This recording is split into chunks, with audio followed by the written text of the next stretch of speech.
Okay, so I was actually introducing myself. So I'm Jen. I live in Winnipeg, Manitoba. I'm in my 40s. And I love diamond painting. I do. I love diamond painting. I started diamond painting in December of 2023. And it has, I wouldn't say it's taken over my life, but low-key it has taken over my life. And I am very grateful for that. I was struggling a lot when I discovered diamond painting, and I didn't know that diamond painting would be the thing that helped me put my life back together, but it's definitely doing that in ways that I didn't imagine, as well as it does have its negative side of things like any diamond painter will be familiar with FOMO and the shopping of kits and stuff like that. But, overall, I feel like diamond painting has been really beneficial for helping me bring me to a positive place in life. And, especially with my small business, which offers diamond painting as services, diamond painting, I have indigestion, diamond painting services, as well as diamond painting objects for sale in my store, like completed diamond paintings. You can purchase completed diamond paintings from my online store. Currently, they're completed kits. However, I am working on original artwork. It's just that inventory takes time to build up, as well as my supplies haven't exactly arrived. And that's totally okay. It's all a process, like an artist doesn't go from 0 to 100 pieces in 100 days. They go to 0 to 100 pieces in probably like 3 to 5 years, maybe longer, maybe, like curation of your own collection that you offer for sale takes time because you have to paint and you have to create the artwork. And that is something I get impatient about, because I'm already thinking like next year's 2025 art sales for fine art festivals are already having applications open, and I'm like, I don't even have any original artwork yet, and I want to apply, and then I'm like, nope, I can't apply, I have to wait. That's something that maybe 2026 or 2027, so it takes time. But I'm literally loving my diamond painting life. I'm literally loving every day I wake up, I diamond paint. I do my admin tasks related to my small business, which is offering diamond paintings and diamond painting services. And the artwork that I'm creating, when I do create artwork, is related to diamond painting. Another thing I've been doing related to diamond painting is just teaching myself AI art and AI systems. And it's complicated because there's a lot of negativity about AI, and that's part of why I'm tackling it, because I used to be on that fence where I leaned more towards against AI and AI art, especially because of the copyright. But the more you understand it and think about it, you can start using the tool in ways that you find ethical. I'm not saying that, like, for example, earlier today on on Facebook, I blocked somebody because they told me that my diamond painting kit, basically I should have just taken, she said that I should have gone to Google, taken a Google search of image of a disco ball, any image I wanted on Google, and turned it into a custom kit. Well, I have high ethical problems with that, because those are not images that are, those are copyright images. And I just put the wrong one in the wrong spot. But this is a diamond painting kit from a diamond painting company that has used a licensed artwork, as far as I know. And this is the only disco ball kit that I found. And I'm very happy for that. I like this kit, but I would not be happy. Ethically, I would have a lot of like comfort issues diamond painting a diamond painting that was just taken from a Google image, because that is not, first of all, I probably wouldn't like any of them, but second of all, even if I did like them, I don't have permission or copyright, and I'm not about to approach somebody that I found in a Google search for permission to use their picture in a diamond painting when a perfectly good kit like this already exists. Anyways, I blocked her because she was very adamant. She replied to me twice that I should take Google images and just use them without permission. And that is absolutely the worst idea. That is why people shouldn't use Pinterest as reference images either. Like, go take your own photography. Now, there's certain exceptions. It's a gray area, but like, I cringe when I hear people say, go on Pinterest and download reference images. Like, it's a whole topic I don't want to cover particularly, but it's not something you'll find me doing. I might do a vision board. Probably not, though. And I wouldn't use it as a reference image. So, with that said, you kind of can start to picture how AI art is challenging for me. Like, one time I generated an image. The prompt I used was lots of ghosts in a forest, and the forest has coral colors because I wanted like a fall pinky fall forest color, and I wanted the ghosts to be scaring everyone. Well, the images that came back, it had an ArtStation logo on it, and I was like, is that like an AI ArtStation logo? Like an arts, it was ArtStation,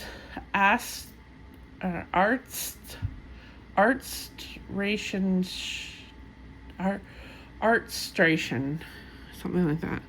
It was crazy. It was absolutely crazy. And I was like, okay, well, that is absolutely a prompt that, it was a valid prompt, but the results were ridiculous. Like, just seeing the ArtStation, I don't even know, maybe it's not French, but it was freaky, and because then I had to step back. Some people might have just continued generating prompts, but like a person like me, I stepped back and I was like, okay, well, why did it generate that? I didn't ask for a logo in there. And then you have to resolve that problem, right? Because you have to figure out, is it taking images from ArtStation that has the ArtStation logo on it?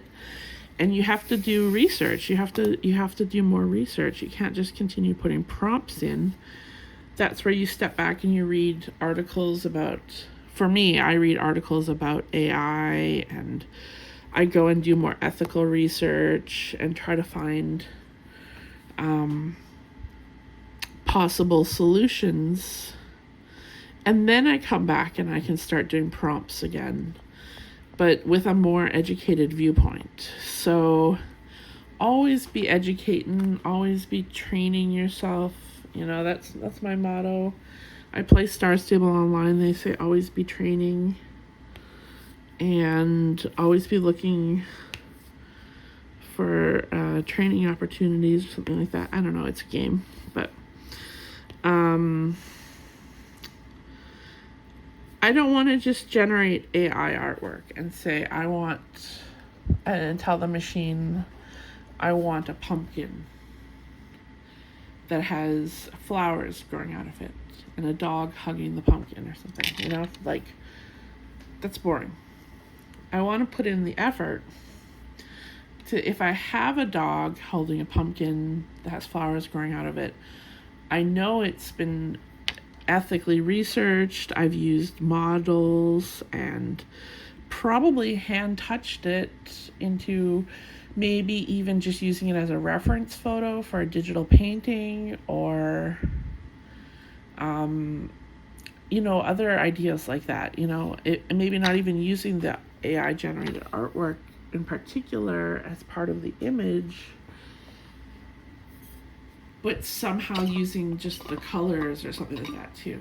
Like there's so many ways you can use it as a tool. So the original artwork I have coming is based on one of my early prompts. The first one will be the unicorn. And the unicorn is an early prompt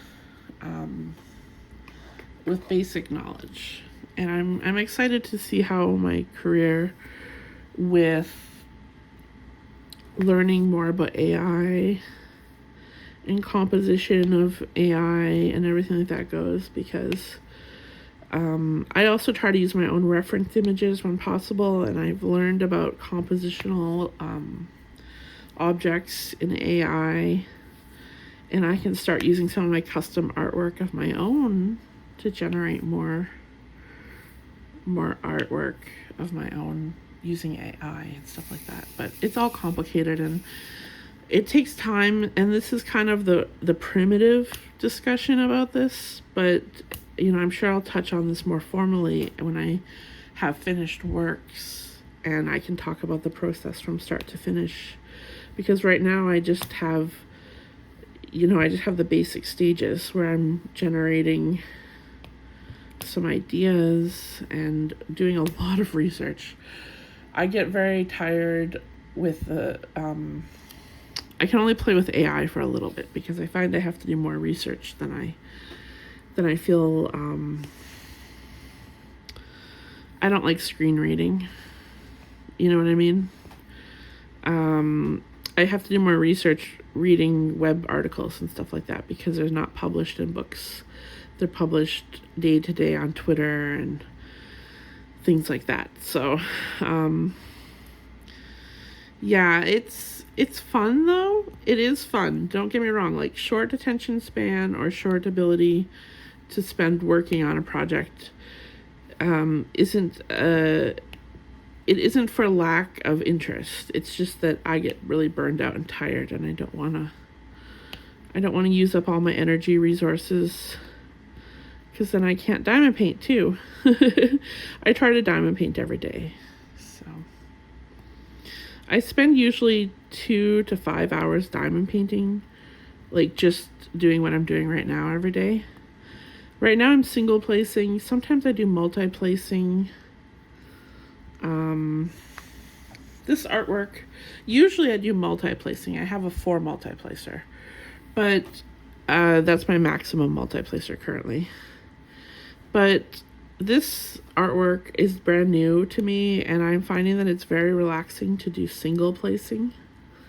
It's been really, really nice. This wipnchat is just all over the place, but I just thought I would do some updates while I was recording an ASMR video, and I'm glad this turned out well. Maybe I'll do some more wipnchats. I don't like the term wipnchat though.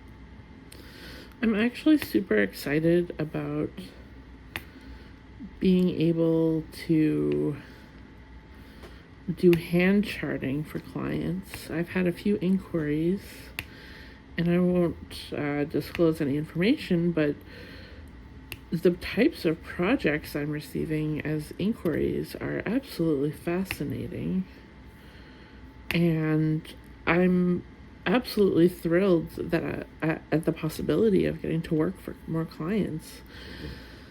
I did some work for House of Miscellanea. You can see her work on her. Well, I don't think she released it yet. I think she has to order everything, but I hand charted her logo for her, And I think she has some plans for that. So if you are interested in finding out more about the work that I did for House of Miscellanea, definitely head over to her channel and check out her content. I think in some of her whip and chats she talks about it. And I think you'll get to see more of it in the future because to briefly explain, hand charting, the service that I offer is to convert artwork to a diamond painting pattern. And the diamond painting pattern, it arrives either in a PDF or a pattern keeper format. And you can use pattern keeper, you can use, I have iOS, so I use a software called Knit Companion because pattern keeper is actually Android only. But I create your artwork, I put it into a conversion program, and then generally the program, you can choose custom sizing and how many colors you want. If you wanted to use 200 colors, you could in the software. It doesn't always generate an image with 200 colors. But if you only want to work with, say you had an image that only had a very few colors in the spectrum, you might want to only work with 30 or 40 colors. The software is customizable like that. So I do use the software for it. And then once I have the software and I have the software. Once I have the artwork into the software, it generates a basic render of the image. So it converts that into pixels or stitches. And from my understanding, there's usually some like in any of the color blocking areas, there's based on the image received, there'll be like checkerboarding or other variations in the colors that sometimes looks very unnatural or pixelated. And with hand charting, I can actually go in and correct all of those areas. So when there's areas like that, for example, if you had clouds in the sky and the sky might be blue, but it might have checkerboarding and it might look really pixelated.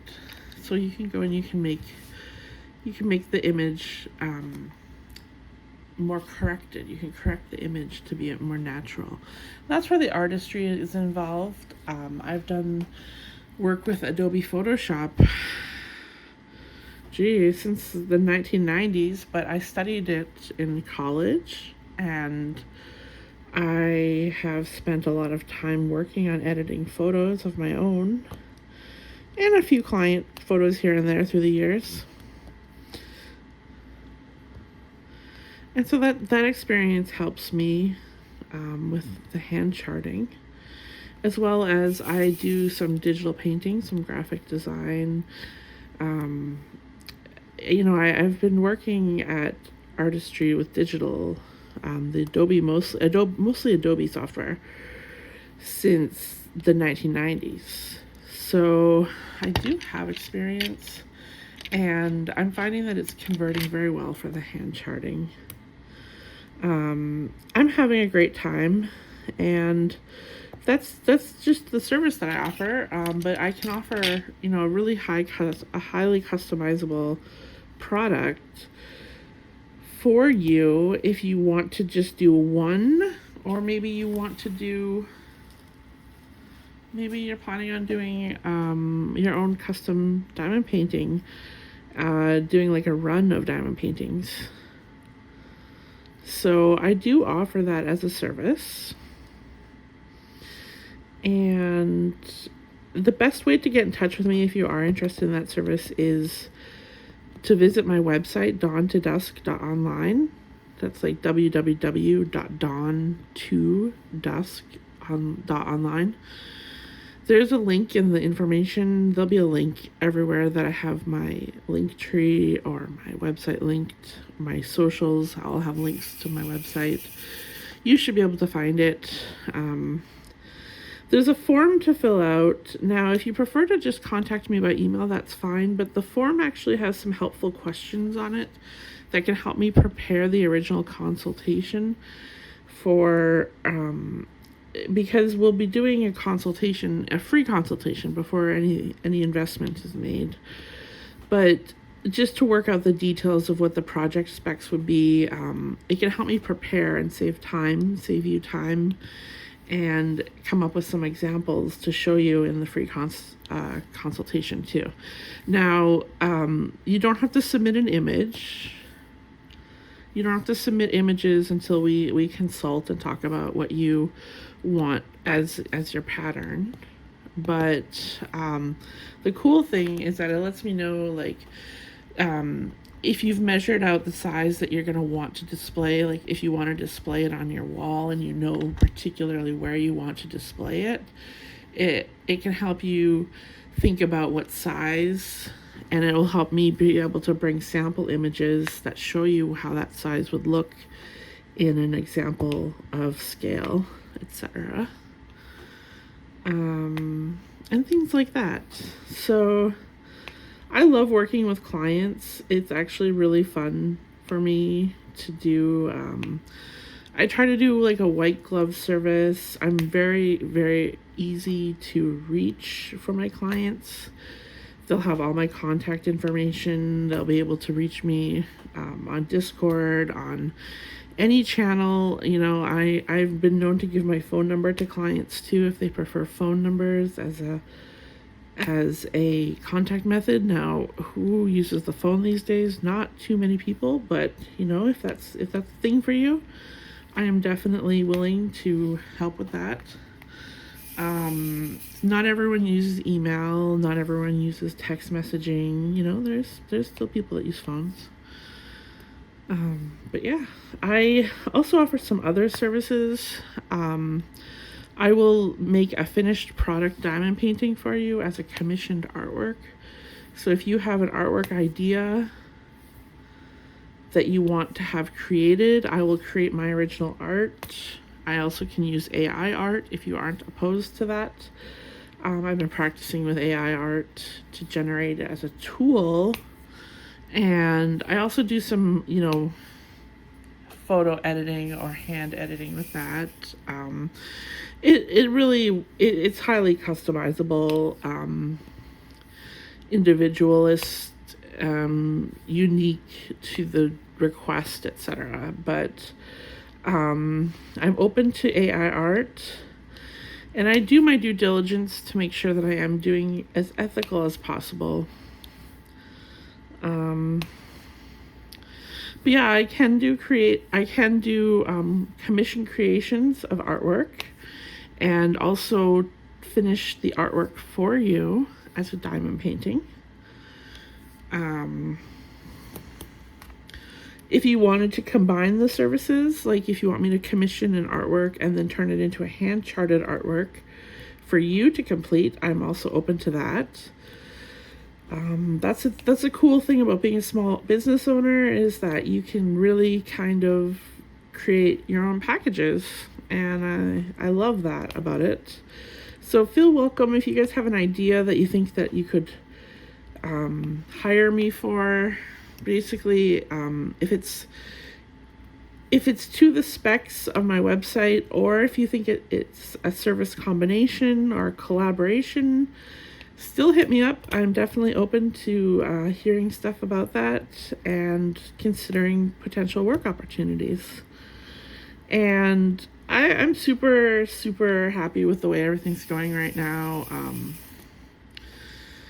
I'm always kind of scheming and have my entrepreneurial brain on, and it's not really scheming, but you know, like coming up with new ideas, new things to do, new ways, new approaches, new marketing techniques, new cost saving matters, new processes. You know, work smarter, not harder. But I also like working hard, and sometimes there's I've always thought about this, but sometimes there's opportunities where you need to work harder, not smarter, because sometimes when you try to get too smart, you're actually working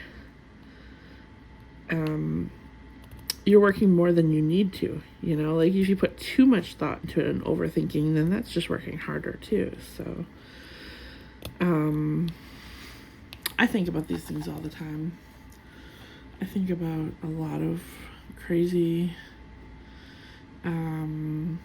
thoughts, crazy out of the box type scenarios, and I put myself through what I assume would be like that scenario. Sometimes it creates valuable thought reflections, but meditation is good too. I haven't really been meditating too much lately that I know of, unless I'm doing it subconsciously, which kind of feels like it's possible to do that. I don't know. I'm not saying I'm an expert at meditation, but I've become very good at some types of meditation that I consider beneficial for me. And I wonder if I'm practicing them without realizing sometimes. I also do a lot of breathing techniques. I know I have a really bad breathing, a loud breathing, like mouth breathing. The reason I get concerned about mouth breathing is in gaming culture, sometimes there's like, I don't know how to explain it, but in World of Warcraft, sometimes people were very toxic. And we had somebody in our guild would call people mouth breathers. And I am always like associating mouth breathing with a bad thing. But since I've had medical problems and I started using CPAP, and I heavily rely on mouth breathing now.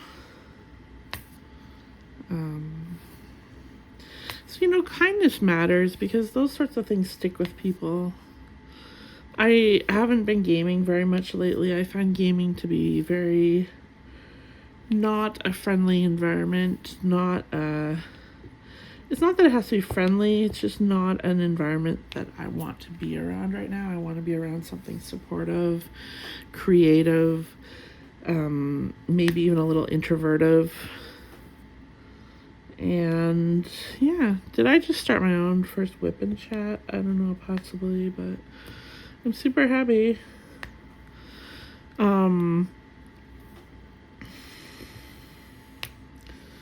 I was really struggling with Twitch too. I returned to Twitch this year, and like streaming is cool in theory, but the unpredictable nature of streaming, that anything can happen when you're live, is just too frustrating for me to deal with, because oftentimes it's my own environment that starts blowing up in my face and it makes me feel uncomfortable, which is hard because you're the moderator, you're the entertainer, and I don't even want to be entertaining. I just want to be sharing my passion and my craft, you know. So maybe this live streaming isn't the thing, but a wipnchat, I don't know. I guess maybe I'm opening more towards a wipnchat. We'll have to see.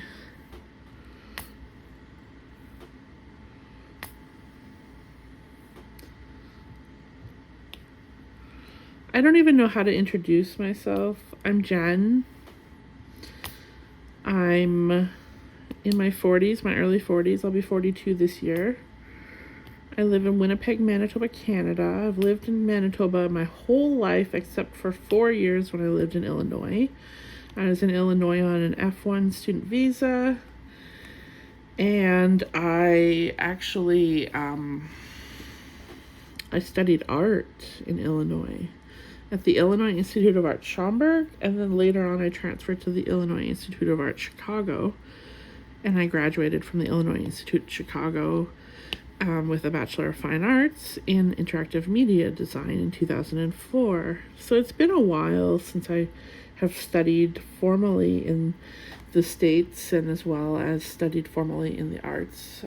I studied in my 30s, in about 2014, I was probably about 30, 31.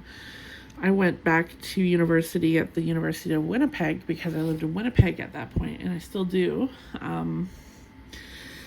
I went to the University of Winnipeg and studied applied computer sciences, which I enjoyed. I really, truly enjoyed learning programming. I didn't know that computer sciences was a thing when I went to school for arts, because when I went into the art program, I actually had planned on studying web design only. And then I got there, and art fundamental classes were a major requirement for all the majors, and it was very fun doing things like, no, I didn't have to take life drawing.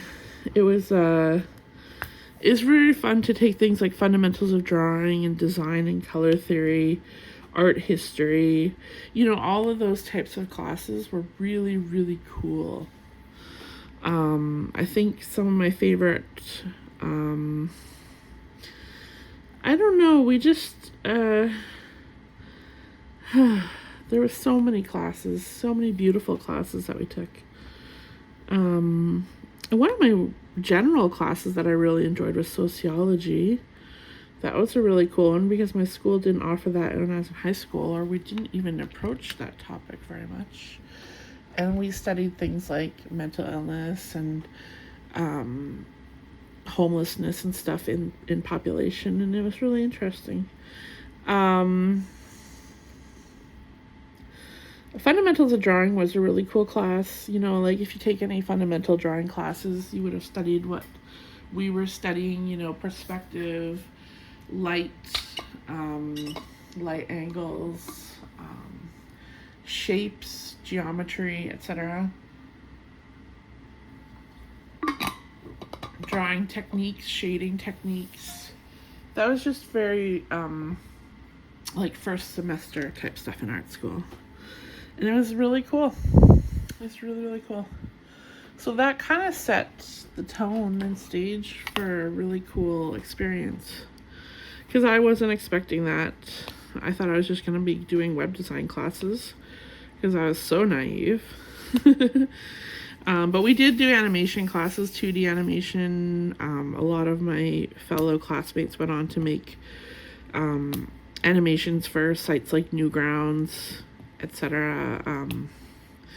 We used to study Newground animations in class, and that was really fun too, but I was horrible at 3D modeling. Like, I didn't even know about 3D modeling. I didn't plan on taking animation classes at all. And the 2D animation was okay because I worked in Flash with those, and I enjoyed working in Flash with action script and such, but I was terrible at working in 3D modeling. We used a program called 3D Studio Max, and I didn't understand the concept. I didn't play video games very much back then. I was just I was like a graphic designer. I was like a web designer, and I liked the typography classes and everything like that, but I did not like 3D modeling. I hated 3D modeling. I barely passed. I think I failed the class twice before I passed it, and I passed it with just the lowest grade possible. I remember trying to model like what I thought would be easy, a car and trains. I didn't know how to model anything. I just didn't have that like connection to the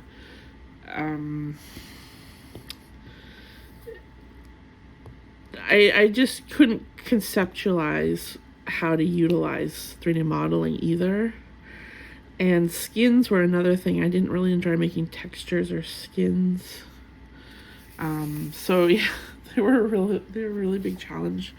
But in 2022, 2022, I had gotten to 3D printing, and I started making master dice, and I made 3D master dice sets from my own hand models. And now those are geometrically based, but I was able to make, the supports for them. I was able to make the, I actually put I learned a bit about how to make, I forget what they call it, but we made like a skin on, I would make like an edge, like a skin edge on the side with like a really, really narrow, fine edge bevel, so that when you sand the master dice, because master dice have to be polished, then it wouldn't take off too much of the side of the, if you know what I mean, because the supports actually take, if you put the supports directly onto the master dice face, then when you break off the supports, you're going to have a rough edge on the face of the dice that has to have surface area removed. So if you put the beveled edge on it, you can sand the edge and then just a little bit of the face instead of having to sand so much of the face. And that was a really big achievement for me too, because there was tutorials on YouTube, but they were highly specialized, and I had to kind of use them and create my own system that worked with 3D modeling. And I was really proud of myself for that achievement. I'm like over here bragging about this, but you know, it was a really big achievement for me, because the whole time I was making master dice and working in 3D modeling software, I used Blender, and I also use Lychee Slicer, but I don't do 3D modeling and I don't do 3D printing anymore. But the whole time I was doing that, I was just thinking about like, man, I used to fail these classes. This used to be the hardest thing for me. And here I am. It's like 20 years later, and I'm literally flying. I'm making master dice. It was amazing. It was the most epic feeling. We didn't have YouTube when I went to school. There was no YouTube in the year 2001, 2002. So those videos and tutorials we got from class. We didn't get them from YouTube. We had to go to class to learn them. So, you know, there's advantages to being in the future. And I know that some people feel like they missed out not going to art school or something, but YouTube has a wealth of information on it. And art school really, if I had to sum up the biggest advantage of art school, it's that there was a lot of lab time to work on projects. And you really learned how to do a critique and to take constructive criticism if you allowed yourself to. And those are my biggest takeaways, I think. It's just that if you want to do something, you have to sit down and work at it. Like, it's not going to get done if you just think about it and if you keep procrastinating. So, you know, if you skip class, you're going to have to work at home on your homework, because projects do take time. In art school, you know, your projects aren't just write an essay. They're like, make a 3D animation that's 3 to 5 minutes long, and you have to actually do that for your class, for your final project, or for your module project. And, you know, like, these things take time. I remember doing my portfolio. We had a class called Senior Project in my senior year just to make the portfolio. And even though we had Senior Project and we had portfolio class, because it was kind of like a combination. There's like 2 classes basically. It was still the night before graduation, before the portfolio show, and I was putting my portfolio together. I wasn't working on the programming anymore, but I was burning the CDs and putting the CDs into the CD DVD cases, because I kind of forgot all about how that would take time too. And I was going to Kinko's to get copies so that I could get, you know, the labels for the DVDs put on the DVDs. And it was like 3 a.m, and I had my portfolio show at 8 a.m. the next day. But yeah, like, you know, that's the thing that's one of the things that art school taught me about, is just time. And you have to spend the time to do the artwork, and you probably need more time than you think you do to work on a project. And So I guess that's kind of project management skills. We did have classes for project management as well, kind of in ways. It wasn't like managerial business classes. They were like project management combined with resumes and type stuff like that. But we studied, I know in one of my classes we studied the 7 Habits of Effective People from Stephen Covey. And that was actually our textbook. So that was actually really helpful too. I had never heard of that system, and it's a pretty good system. I actually have planned on reviewing it. I have to get back to reviewing it so that I can start working with it again. But they actually have lots of apps and stuff through that system. It's a really good system, but I used to have one of the apps on my phone that just delivered like a productivity quote every day, and I found that really, really helpful. It was just like a little notification that would be like, I don't know, I forget them, but it would be like, don't procrastinate, do what you want to do on time today or something, you know. Little things like that were really kind of helpful for me during challenging times, and they kind of stick with me. Just not the exact quotes, but the message. I definitely have shapes of my personality due to that. So yeah, I'm gonna press pause now so that I can make another edit in a minute.